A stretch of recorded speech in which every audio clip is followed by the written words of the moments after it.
In espionage, truth is never discovered. It is cornered, pressured, and finally forced into the light, and even then it rarely speaks freely. In the early hours of a rain-heavy morning in late 1992, a single encrypted cable reached a secure terminal deep beneath Tel Aviv. It did not contain a name. It did not contain coordinates. It carried only a phrase stripped of context and intent. The doctor still practices. To most, it would have meant nothing. To the men and women who read it in silence, it meant something far more unsettling. A ghost long believed buried had been seen moving again. The world believed the mad doctor was dead. Some said he had vanished into the chaos of post-war Europe. Others claimed he had been quietly eliminated decades earlier, his fate sealed in a borderless night. But intelligence agencies do not deal in belief. They deal in absence, and the absence of proof had become, over time, its own provocation. The man they called the Mad Doctor had once stood at the intersection of medicine and ideology, where ethics collapsed under obedience. Brilliant, methodical, and devoid of hesitation, he had served a regime that turned science into an instrument of terror. When that regime fell, he did what the most disciplined survivors always do: he disappeared. No farewell, no confession, just a vacuum where certainty should have been. For nearly 40 years, his name existed only in classified footnotes and unresolved warrants. Then came rumors, then fragments. A German customs official dismissed for alcoholism. A Venezuelan shipping manifest altered by hand. A dying man in Buenos Aires who whispered a familiar phrase under morphine. None of it was enough until the cable arrived. Inside the Mossad headquarters, the room assigned to unresolved targets was windowless and deliberately cold. Fluorescent lights hummed with indifference as analysts reopened files that smelled of dust and defeat. Photographs were placed on the table, black and white, edges worn soft. A young man in a lab coat, an older man with a receding hairline, then nothing, decades of nothing. At the center of the room stood Eli Navon. He did not speak immediately. Navon had learned early in his career that silence unsettled people more effectively than questions. He was not a field legend. He was not a political favorite. He was something far more dangerous: patient. His specialty was not pursuit but endurance. He stayed with problems long after others grew bored or compromised. Navon understood what the cable implied. If the doctor still practiced, then he had not merely survived. He had adapted. He had found protection, community, and purpose, which meant someone somewhere had helped him, and help always leaves a trail. Venezuela was not an obvious refuge. It was distant, unstable, and irrelevant to most European war criminals seeking anonymity. That alone made it attractive. Dense jungle swallowed infrastructure. Corruption dissolved borders. Records vanished as easily as men. For those who knew how to disappear, it was a sanctuary, but sanctuaries create patterns. Supplies must arrive, patience must trust, money must move. In Caracas, a Mossad legal officer quietly requested access to immigration records under the guise of a historical research initiative. In Maracaibo, a local journalist was paid to investigate rural medical clinics that appeared overnight and vanished just as quickly. In Valencia, an elderly pharmacist was asked about a foreign doctor who paid in cash and never stayed long. Each question was harmless, each answer incomplete. Together, they formed the beginning of a shape. The antagonist, if he could still be called that, was no longer the man he once was. Age had dulled his features but not his instincts. He knew how intelligence services thought. He had once relied on them. He changed locations frequently. He never treated the same patient twice. He spoke little, observed everything, and trusted no one fully. Paranoia had become his final discipline. What neither side yet understood was that the hunt was already compromised. A signal intercepted in Madrid suggested that a third service had taken interest. Not out of justice but leverage. Files once sealed were being quietly copied. Names traded hands in rooms without flags. The Mad Doctor was no longer just a man, he was currency. Back in Tel Aviv, Navon reviewed the intercept alone. He did not report it immediately. Not because he intended deception, but because he recognized a familiar pattern. When too many agencies converge on the same ghost, it means the ghost is closer than anyone admits, or that someone wants him to be found. The inciting incident did not come with an explosion or a body. It came with absence. A courier sent to deliver medical supplies to a jungle outpost never returned. His vehicle was found days later, empty, untouched, the engine cold. No blood, no struggle, just silence. That silence traveled faster than any signal. Navon authorized a shift.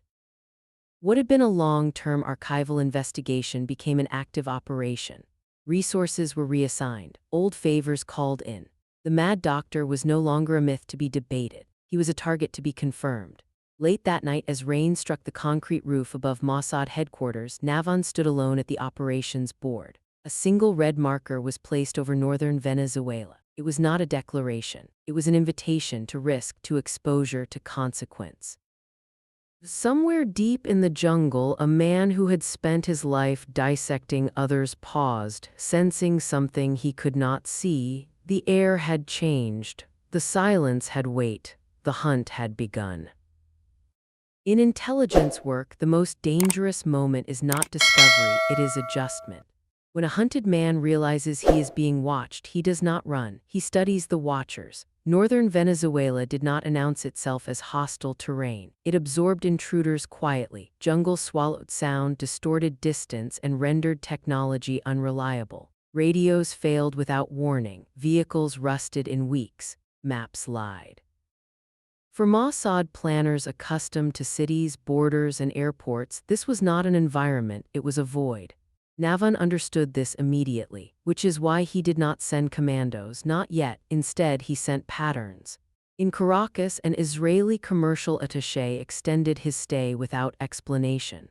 In Ciudad Bolivar, a German NGO quietly changed its medical funding priorities. In Bogotá, a Mossad financial analyst began tracing cash transfers that moved in increments too small to attract banks, yet too regular to be random. None of it pointed directly to a man. All of it pointed to infrastructure. The Mad Doctor's survival depended on routine disguised as chaos. He moved through villages like a rumor, arriving before dawn, leaving before questions formed. He treated infections, delivered children, amputated when necessary. He never asked for names.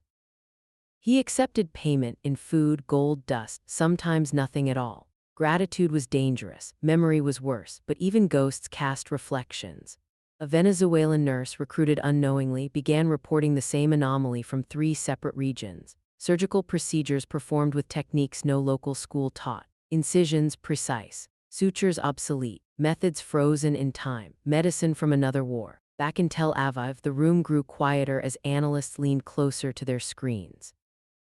This was no longer speculative. This was stylistic confirmation. The Mad Doctor was practicing, but more importantly, he was unchanged. Ideology had calcified into habit. Navon authorized Phase 2. Surveillance in jungle territory does not follow targets. It follows supply chains. Medical ethanol imported under false labels. German-manufactured antibiotics appearing where Chinese generics dominated. Surgical steel sharpened beyond civilian necessity. Each item left a bureaucratic fingerprint. Then came the dead drop. Outside Valencia, in a public cemetery forgotten by tourists, a hollow grave marker concealed a memory card. It contained video footage, grainy, distant, stolen, a man in his 70s, hair thin, posture rigid, washing blood from his hands at a riverbank. The camera trembled. The man looked up once, briefly, directly into the lens. Navon watched the footage 3 times. He did not comment. What unsettled him was not the man's age, it was his awareness. The Mad Doctor had sensed the camera, not seen it, felt it, which meant he had already adjusted. From that moment, the operation became a duel. The doctor altered his routes. He stopped using known intermediary. Clinics shut down overnight. Villages that had seen him once never saw him again. It was disciplined disappearance, not panic. He was not running from Mossad, he was testing it, and someone else was watching. An intercept from Madrid resurfaced, this time clearer. A European service, unofficially operating through private security firms, had begun collecting information on the same target. Not to capture him, to trade him. Justice had nothing to do with it. Leverage did. Navon convened a meeting that did not appear on any schedule. 3 people attended. No phones, no minutes. If they reach him first, one analyst said, he disappears forever. Navon nodded. If they reach him at all. The Mossad handler assigned to South America, a woman whose cover identity was built over 15 years, issued a quiet warning to assets: trust no new contact. Assume compromise, assume observation. That warning arrived too late. In a jungle town near the Orinoco Basin, a local guide who had ferried medical supplies for years failed to arrive at a rendezvous. When his body was found days later, there were no marks of violence. only a single phrase carved into the wood of his canoe in German. "You are not alone." The message was not for the guide, it was for the hunters. Fear rippled outward, controlled but undeniable. Assets went silent, informants lied, signals degraded. The mad doctor had done what he had always done best: turn uncertainty into a weapon. For the first time, Navon questioned not the target but the operation itself. Was this pursuit exposing more than it would resolve? Was the doctor baiting Mossad into revealing its reach, its methods, its patience? In espionage, obsession is indistinguishable from commitment until it destroys you. Then came the betrayal. A Mossad-linked logistics consultant, trusted, cleared, invisible, was exposed passing metadata to an unknown intermediary. He had not sold names. He had sold timing, enough to let someone predict movements, enough to let the doctor stay one step ahead. The consultant vanished before extraction. His apartment was clean, too clean. Navon did not authorize a search. He closed the file. That night, a second message arrived on the same channel as the first cable months earlier. This one longer, this one unmistakable. "He knows you are coming, he wants you closer." No signature, no origin. Navon stared at the words until the screen dimmed. For decades, the mad doctor had survived by hiding in the margins of history. Now, for reasons unclear, he was inviting attention. Either arrogance had returned or something else was forcing his hand. The web had tightened. But not around the doctor, around Mossad. Somewhere in the jungle, an old man packed his instruments carefully, methodically, as he always had. He was no longer merely evading capture. He was preparing for confrontation. And in Tel Aviv, Navon finally spoke the words no one else would. "He's setting the trap." The question was no longer if it would close, it was who would be inside when it did. In espionage, the breach is never loud. It does not announce itself with gunfire or alarms. It arrives quietly when certainty collapses and every assumption turns against you. By early 1993, Mossad no longer questioned whether the mad doctor existed in Venezuela. The question had shifted to something far more dangerous: who was controlling the encounter. Navon authorized a limited field insertion. No flags, no Israeli passports, no official presence. A single, deniable observation team embedded through a humanitarian convoy moving medical equipment upriver. Their mandate was simple: confirm location, confirm identity, disengage. Nothing more, but plans built on restraint rarely survive contact with obsession. The jungle pressed inward as the convoy advanced. Humidity erased scent. Insects drowned radio signals. The team leader, a veteran of Beirut and East Berlin, noted the silence first. Villages that should have been awake were dark. Dogs did not bark. Children did not watch. It was not fear, it was preparation. 3 kilometers from the projected site, the convoy halted. The guide refused to continue. His hands shook as he pointed ahead, not at a threat, but at absence. A clearing where a clinic had stood days earlier was gone. No debris, no tracks, just flattened earth and scorched medical waste buried deliberately. Someone had dismantled an entire operation in hours. That was when the team realized they were late. A single structure remained at the edge of the clearing. A storage hut too small for patients, too intact to be abandoned. Inside, they found surgical tools laid out with ceremonial precision. Clean, aligned, waiting, no fingerprints, no DNA, only a tape recorder. When they pressed play, a calm voice filled the hut, German accented, measured, almost instructional. "You have followed patterns, not people. That was your mistake." The recording ended abruptly. The breach had already occurred, but not where Mossad expected. Back in Tel Aviv, alarms did not sound.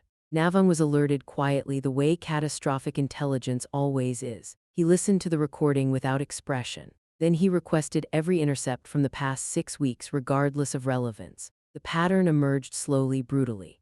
The mad doctor had been feeding information, controlled information, to multiple services, just enough to be hunted, just enough to shape pursuit. He had drawn Mossad deeper into terrain where exposure was inevitable. Why? Because he was not running anymore, he was negotiating. Elsewhere, in a windowless room in Europe, representatives of a rival intelligence service reviewed the same footage Mossad had just recovered. Their conclusion was colder, simpler. The asset is ready to trade. In the jungle, the Mossad team attempted withdrawal. They never made it to extraction. There was no firefight, no resistance, only disappearance. Satellite passes showed nothing. Drones returned static. Local authorities reported no incidents. The jungle closed again as if nothing had passed through it at all. This was the moment Navon had feared, the moment of reversal. The doctor was no longer prey. He was leverage. Internal pressure mounted instantly. Political handlers demanded explanation. Allied services demanded access. Files once compartmentalized were suddenly discussed aloud. Every word increased risk. Navon resisted escalation, not out of caution but calculation. He understood something others did not. The mad doctor was not seeking protection. He was seeking control over his ending, and control once tasted becomes obsession. A breakthrough came from an unlikely source, a decades-old KGB defector living under a false name in Uruguay. When shown the doctor's recent movements, the man laughed softly. "He's not hiding," he said. "He's reenacting." The doctor was recreating his past, moving as he once had, under protection, under pursuit, under threat. He wanted his final chapter to mirror his origin, which meant he would choose the place of confrontation. A final intercept arrived 48 hours later. No encryption, no obfuscation, just coordinates and a time. Navon read it once, then again. He did not forward it, because the coordinates did not point to the jungle. They pointed to a river port, a place with witnesses, records, and exits. The mad doctor was stepping into visibility. And when men who have survived by erasing themselves choose to be seen, it is never to surrender, it is to finish something. The breach was complete. The trap was set. And Mossad had only one decision left: walk into it knowingly or lose the truth forever. In intelligence work, victory is rarely recognized when it happens. More often it arrives disguised as damage control. The river port at Puerto Ayacucho did not look like a place where history would bend. Rusted cranes, oil-stained docks, men with no uniforms and loyalties that shifted with currency. But this was precisely why the mad doctor had chosen it. Visibility without authority. Chaos without witnesses who could be trusted. Mossad did not deploy a capture team. They deployed observers. Navon's decision stunned senior officials. He ignored pressure from political overseers who wanted a decisive end, an arrest, an elimination, a headline buried and forgot. Instead, he authorized a passive cordon. Watch, record, let the doctor act. Because by now the objective had changed. This was no longer about justice. It was about understanding how a man like this survives the collapse of every system designed to stop him. The mad doctor arrived by boat just before dusk. He did not hide his face. He wore no disguise. Age had reduced him physically, but posture remained disciplined, back straight, movements economical, eyes scanning not for threats but for observers. He knew he was being watched. He expected it. Two men approached him on the dock, not Mossad, not Venezuelan authorities. Contractors, former intelligence, now privatized loyalty. Their presence confirmed Navon's fear. A third service had moved in. What followed was not a confrontation but a conversation. Calm, professional. The doctor listened more than he spoke. When he did speak, his words were precise. He offered something no one else could: institutional memory, names long buried, techniques never documented, mistakes repeated because no one admitted them. He was selling silence selectively. Mossad recorded everything: faces, gestures, micro-expression. They now had confirmation, but also a crisis. If the doctor defected into protected anonymity, the truth would vanish behind legal firewalls and political bargaining. Navon made his move indirectly. He leaked, not to the press, to historians, to archivists, to war crimes researchers who did not answer to governments. Fragments, dates, correlations, enough to make the doctor radioactive, too visible to protect, too infamous to trade quietly. Within hours, the mood at the port changed. The contractors received new instructions: delay. Withdraw, avoid custody. Suddenly the doctor was not an asset, he was a liability. The man sensed it immediately. He had lived his life reading the silence between words. That night he returned to his boat alone. Mossad did not follow. They didn't need to. At dawn, Venezuelan authorities discovered the vessel drifting downstream. Engine running, supplies untouched. The mad doctor was inside the cabin, seated, composed. He had suffered cardiac arrest sometime during the night. No poison was detected. No marks, no intervention. Death finally had arrived without negotiation. Official statements were issued within hours. Natural causes, unconfirmed identity. No evidence of foreign involvement. Each denial was true in isolation and meaningless together. Inside Mossad there was no celebration. Files were sealed, then reopened, then sealed again under new classifications. Analysts argued. Commanders disagreed. Politicians demanded clarity that could not be provided. Navon was reassigned, not punished, not promoted, removed. His final debrief lasted 11 minutes. What did we gain? A superior asked. Navon answered carefully. Certainty, he said, and the cost of it. Across Europe, old names resurfaced. Investigations reopened quietly, some stalled, some did not. A few governments issued apologies without detail. Others buried the past deeper. The fallout spread unevenly like radiation. Families of victims received partial answers, not justice. Not closure, just confirmation that the man who haunted their history had lived freely for decades and died on his own terms. Inside Mossad, doctrine shifted. Never again would unresolved targets be left to history. Never again would survival be mistaken for disappearance. Training manuals were amended, case studies rewritten. The mad doctor became a lesson not in evil but in endurance. Navon never spoke publicly about the operation. Years later, when asked privately whether he regretted not capturing the man alive, he paused.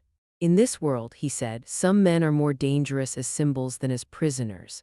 The mad doctor had escaped a courtroom, but not legacy. And Mossad had learned something far more unsettling than where he hid. They learned how easily the world makes room for monsters as long as they stay useful. The fallout did not end with death. It never does. History does not remember silence kindly. It records it as complicity long after the actors are gone. 10 years after the mad doctor died on a drifting boat in the Orinoco Basin, a thin dossier surfaced in an academic archive in The Hague. It was not labeled Mossad. It was not labeled Venezuela. It was simply titled Unresolved Medical Personnel 1943-1945.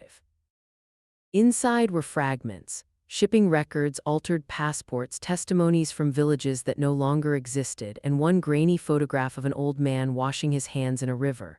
To the public, it meant little. To intelligence historians, it meant everything. They began connecting dots long assumed unrelated. A sudden shift in Mossad doctrine in the mid-1990s. Quiet cooperation between agencies that publicly denied contact. A noticeable change in how war criminals were discussed, not as targets to be captured but as liabilities to be contained. The mad doctor had never stood trial, yet his final years reshaped how justice itself was pursued. Former operatives, long retired, spoke cautiously when asked. None claimed heroism, none expressed regret openly. One former analyst summarized it best: he didn't defeat anyone, he exposed how survival works in our world.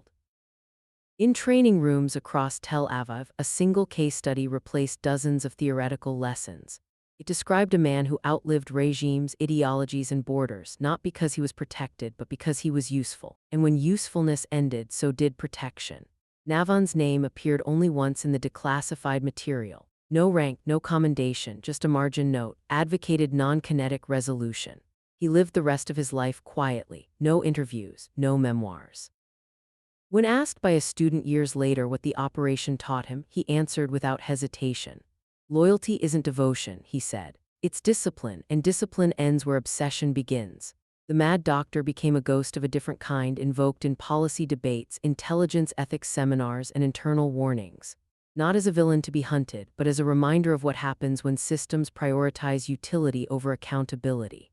Empires did not fall because of him. But a certain innocence did, the belief that time itself delivers justice, the comfort that evil expires naturally. The truth was colder. Evil adapts, it waits, it negotiates, and sometimes it dies peacefully, having forced the world to look away just long enough. The final assessment, written by an unnamed archivist, closed with a sentence that would later circulate through intelligence circles like a quiet indictment. The greatest failure was not that he escaped judgment. It was that everyone knew where he was eventually. The jungle returned to silence. The river kept moving, and somewhere in classified memory, a file remains marked closed, not because the truth is complete, but because it is no longer useful. Don't forget to like, comment, and subscribe for more declassified stories from Deep Spy Network.